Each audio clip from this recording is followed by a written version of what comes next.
Hi, I'm Tom LaMarra with bloodhorse.com. It's less than a week before the 2014 Breeders' Cup World Championships, and I'm here at Santa Anita Park with Breeders' Cup President Craig Fravel on my left and Breeders' Cup Chief Operating Officer Bob Elliston to my right.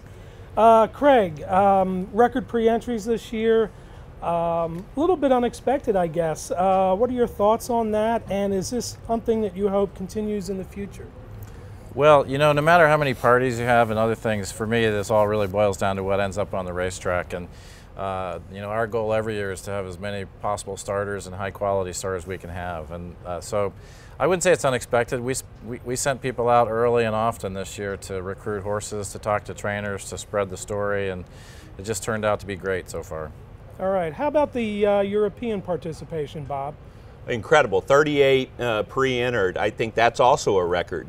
If you look at that participation, you know, we switched it up a little bit this year. In the past, we'd kind of relied on a few trips over there. Craig travels a great deal to Ascot or to Newmarket or some of those places. But this year, we actually sent our director of racing, and we kind of embedded him over there for about 5 months.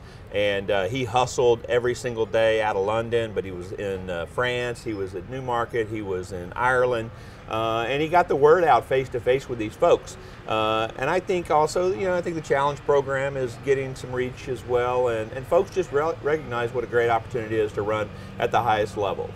All right, well, there should be a couple heavy favorites in these races, but they look pretty competitive and they're pretty deep with large fields, so we'll see how Handel makes out this year.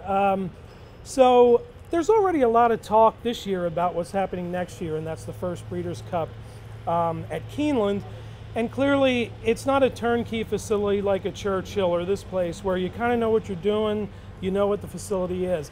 How are you preparing for that now, Craig, even though you have 1 year to go?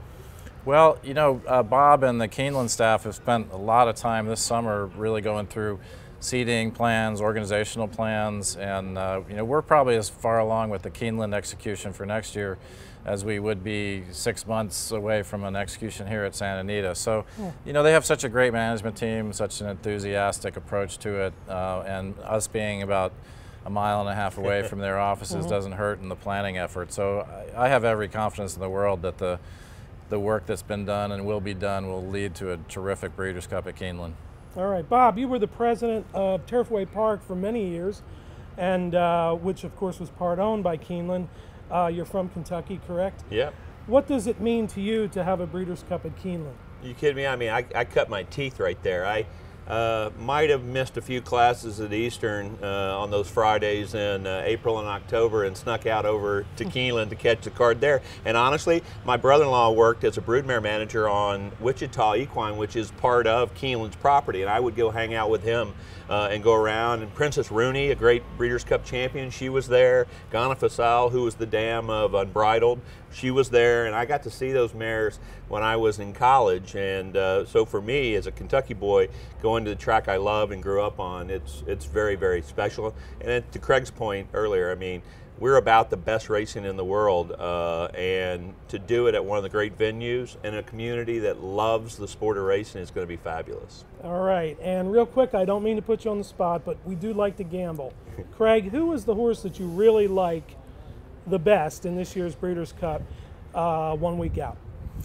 Well, you know, in terms of liking, from a gambling standpoint, you know, I'm really, you know, there's probably a lot better qualified people to me to make a pick for that. But I think just, you know, sentimentally, I'm really looking forward to seeing the showdown between Shared Belief and California Chrome. And, you know, a little bit of me, I've known Art Sherman for a long time. The only thoroughbred I ever owned, Art actually was a trainer for. And so I'm going to be hoping that Chrome runs his race. All right. How about you, Bob?